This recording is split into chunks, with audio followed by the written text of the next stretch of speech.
Good morning and welcome. Patriot Radio News Hour, Joe and Jason on this Tuesday. Yes, the Fed is meeting.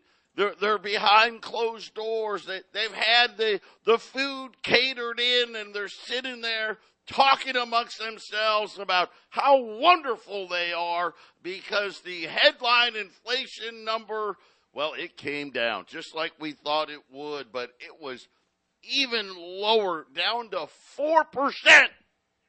Now, that's I guess that's good. I mean, that's twice as much as they say they want it to be. Of course, it doesn't actually track the real inflation, but you know that's just semantics, right?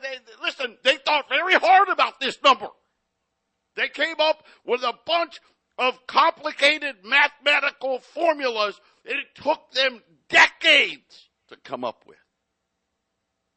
That now produces a number that really doesn't really mean anything. Well, I guess maybe to Wall Street.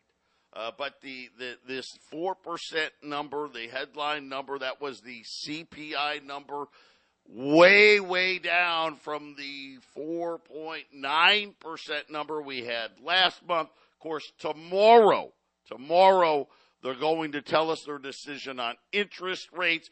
Obviously, this opens the door wide open to have a pause in rates, as right now we're between 5 and 5.25. Headline inflation at 4, so at least the interest rate is clearly above. But we'll have to wait and see. I'm playing for a pause now tomorrow. I think today is a golden opportunity to cash in on the lower gold and silver prices. Because I think the pause is now going to be in effect. 800-951-0592. Of course, allamericangold.com is the website. And I'll tell you right now, we got two great specials. They're awesome. I'm super pumped up about it. If you can't tell, I'm all jacked up. But Jason, the number came in, the headline number came in significantly lower, which is exactly what Wall Street wanted, because now, in theory, the Fed could pause. Yeah, that's correct. And I think their sweet spot is 3%. So maybe next month they'll get 3.5%, because I think the number will come down. But, it's double. We know that the inflation is usually double this number since they readjusted it, 40 years ago.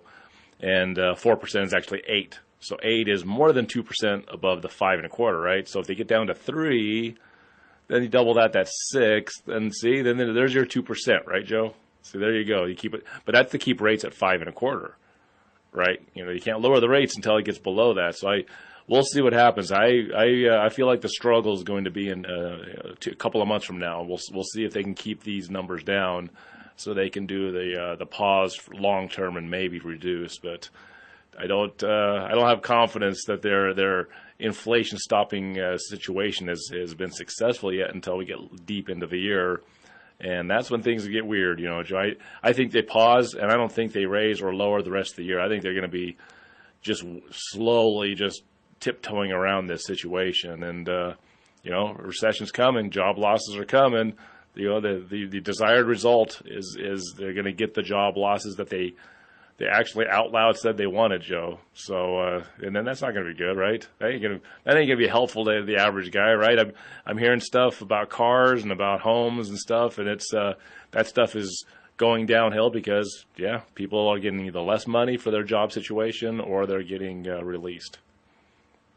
Well, you got the 26th straight month in a row that, according, and again, this is their data, that wages have not kept pace with the inflation rate, but we haven't seen any horrible signs that the consumer is in trouble. We've seen some, and again, right? We've seen bankruptcy filings rise. We've seen credit card debt escalate, right? We've seen subprime autos. There are the early stages of these signs, but we haven't had the big sign. Now, inside this number, it wasn't all great. Okay, so yes, the Fed did get that lower headline number. However, the core number, which some people will argue the Fed is more concerned about the core number, that was up 0.4% month over month. So to Jason's point, I think Jason's got it right. I actually expect a lower number next month as well. It has to do more with some seasonal stuff. It'll be very interesting what the numbers start looking like in July and August. Do we reaccelerate? Because that core number, right, that 0.4%, I mean, and again, that's a month-over-month number. Well, that's 4.8%. If you multiplied that 12 times, we're down at 4%. So it wasn't all good for the Fed today. Well, and if in August for the July number and further into the year, Joe, if they don't get the number down then, when year over year, the previous year, the numbers go down. If they can't, let's just say they get to 3.5 next month. If they don't lower it from 3.5 the rest of the year, if they can't get the August, September, October, November numbers, if they can't get below that 3.5, they're going to have to seriously consider, even if inflation stays at, let's say, 3.5, let's say in October, November, they'll have to consider raising rates, Joe, because like I say, that actual inflation number is double, so that's 7%. And that's a dangerous place for them to be, right? So we'll see what happens later in the year, because I think their little soft landing efforts it's going to be hard for them to achieve that. Yeah, it's a little early to celebrate, but nonetheless, I think it's good enough to get that pause tomorrow. Patriot Radio News Hour will be back after the break.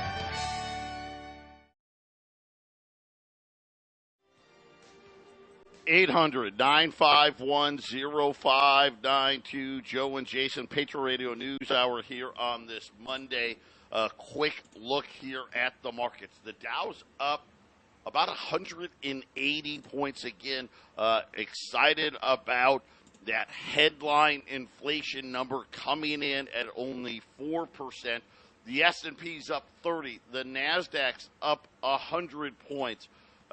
Gold's down 5 right now, 1950. And like I said, today is the day. Silver really just hanging out about break even here, but just below $24 to the ounce. If you're like, man, this whole thing just stinks. It sucks, right? We're trying, how am I supposed to, you're sitting there and they tell you your whole life, you got to save, you got to invest, you got to put your money away, you got to get ready for retirement. How are we supposed to do these things with these crazy numbers? I mean, how? I mean, think about what we're talking about national debt-wise. Think about how now the debt, which is now over $32 trillion, on its way to $33 trillion. By the end of the year, it's going to be $34 trillion. By the end of next year, it's probably going to be like $37 trillion. The Fed's balance sheets. Hey, can they pause with inflation at 4%? I mean, they're not supposed to. I mean, that's not the rule they told us. I mean, let's face it. I didn't create the 2% inflation target. Jason didn't create it. They did. And what did they say? Hey, listen, if inflation gets too hot, we're going to keep raising the rates. Of course, now they're in this situation where, man, if the rates go any higher, more banks go under, more commercial real estate. We got an update on that as well. It's not a good one. But, again, how do you do it? This is why you got to check out our friends at YRefi. Take the guessing game away. Take a part of that portfolio and just say, you know what? I'm going to get 10.25% return on this money, and I don't care what happens. Jay Powell can say whatever he wants tomorrow, right? It doesn't matter to me. Wall Street can do what it wants. Everything can do what it wants. InvestYRefi.com. That's the word invest, the letter Y, REFY.com.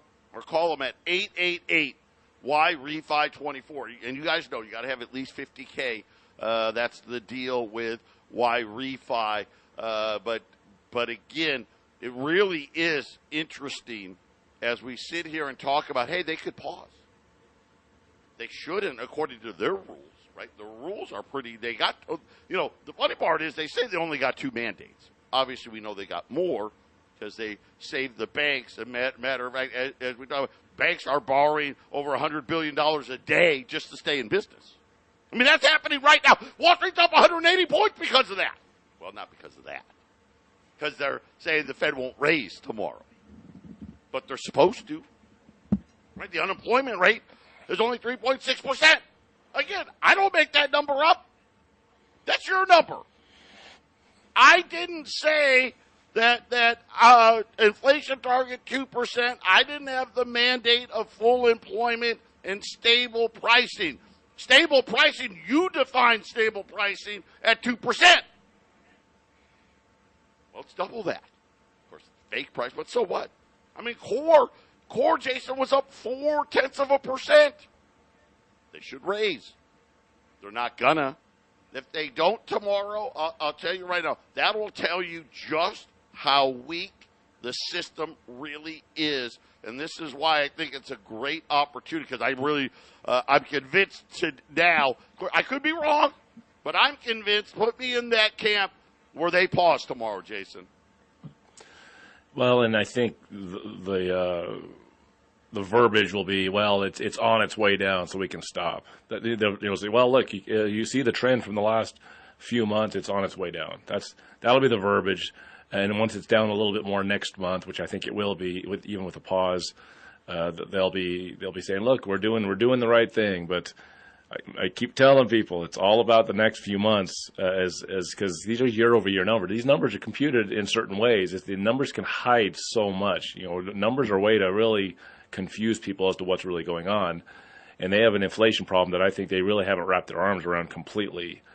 And inflation, if you look at the 70s and early 80s inflation, it went up and it went down and went up and it went down. It was such a roller coaster, and I think they're attempting, from learning from the past, to keep it from being going back up dramatically. But I wonder if that's even possible, Joe. Here's the thing: is that there's these are economic flows worldwide of things going on, and you can't just say, well, it's our interest rates are going to control all this. You can't just say it's just the interest rate. There's so much more than just the interest rates. It's just what they got us all focused on, right, Joe? And we'll see, right? We'll see what happens coming into the next winter, through the next fall. We'll see what happens. I think their pause is they're going to be crossing their fingers and holding on tight, Joe, because I think this thing struggles mightily going into next year. Well, you brought up a really great point, because the Fed, for years, has said we can control things by simply lowering or raising interest rates. And I think the reality is what we're starting to learn is they really can't control. I mean, think about it. How can you control everything you claim to control with whether it be wars going on, things happening all over the world, China, Russia, whatever it may be, and simply saying, hey, it's okay, we can control this by raising or lowering interest rates 1/4 of a point.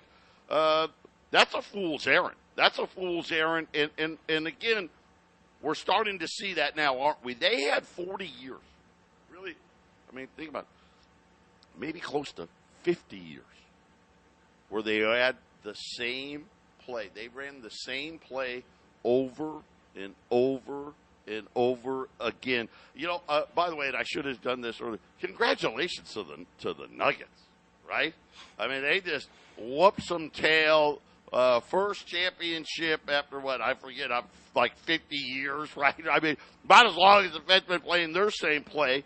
And you know what? The Nuggets just pounded them, right? Jokic, run it through Jokic, right? And the Heat couldn't do anything, right? It's the same thing. Yep. It's the Second same best. thing, the same play, which was we're going to do debt. Now we're going to call it different stuff, but it's just debt and debt and debt and debt and debt. And look how little they can actually control things with interest rates. Remember, Volcker crushed the Fed, and then that's when they went full-blown heck with it. We're just going to print. and we're going to come up with schemes. They got Alan Greenspan. They hired Alan Greenspan to convince everybody to pay trillions more in Social Security benefits than they needed and hit all this spending. But, Jason, now it's such a colossal issue that the interest rate game doesn't work anymore. The debts are so big, the raising and lowering of rates doesn't have that effect. We had rates at zero for 15 years. By all accounts, we should have a GDP of like 40 trillion by now, but we don't, right? Because it's losing its effectiveness. Well, and they can't affect the markets with the interest rates in a dramatic fashion. It's just that their ability to raise interest rates is going away. Their ability to grow markets by having easy money, that's the part they're losing. If they would keep the rates higher and just push them higher and higher, they can create deflation and depression. They can create that very easily right now. They can put the rates 10% right now, and they can dramatically affect the way the world is able to get dollars, which is nobody will have any dollars. All of this is about how many dollars are in circulation, who can use them, versus if there's not enough dollars and not enough people can use them. So that's the part that they're having trouble with, Joe, is that this thing can go into recession and then can go into depression, and then they'll have trouble. They won't be able to print their way out. They've already lost a lot of their effectiveness there because of the debt is so large. So they can crash things hard, but they're deathly afraid of that. How are you and your rich buddies going to make a lot of money with demand destruction, right, Joe? How are you going to do it? How are your margins going to look? We played that funny little bit at the end of the Half Empty Cup of Joe about printer ink, right? They won't be making those kind of margins on printer ink during a depression. No one will buy it, right, Joe? So that's what they're deathly afraid of. This is why they're tiptoeing so delicately, because their ability to print money and grow things out of just printing, that has been destroyed very badly. That like you said, that trick's been used over and over again. They could settle this thing down. They can reset this through a depression, but everybody's afraid of that, right, Joe? Everybody who wants to feel that pain. It's like, who wants to go to open heart surgery tomorrow? Hey, you got 4 blocked arteries. It's time for you to cut your chest open and clear those arteries out. Who wants to do that tomorrow, right? That's what a depression is, Joe. They could reset it all that way, Joe. That money would go away. It would go away, gone, and the entire country would suffer in such a massive way. And here's the thing. We might end up there anyways, no matter what they do. Yeah, and again, I think that's really the problem, right? No matter what they do, it doesn't matter. Pause, raise. They're both wrong. They're actually both right, and they're both wrong because of the fact that they simply decided to heck with it. We're going to throw our own rule books out the window, and we're just going to print because we don't know what else to do. We would have been so much better off with fiscal restraint. Maybe Wall Street wouldn't be 33,000. Would that be a crime? Right? Maybe it would have only been 20,000. Right? Maybe all of these billionaires, maybe you got, instead of $100 billion, you only got 50. Wouldn't that be okay? But no, they decided, nope, we don't want that. We can't have that. So we're going to inflate these bubbles. Every time it bursts, it's worse than the previous bubble because the amount of debt is so much bigger. And what people don't realize is how much more debt we're actually talking about than 2008. It's so much bigger. And we're doing a lot of the same things today that were happening in 2007. Very similar. Right? We had, everyone's like, okay, housing's kind of, man, that's looking kind of sketchy, but the economy was good, right? Employment was decent. Interest rates were right where they were now.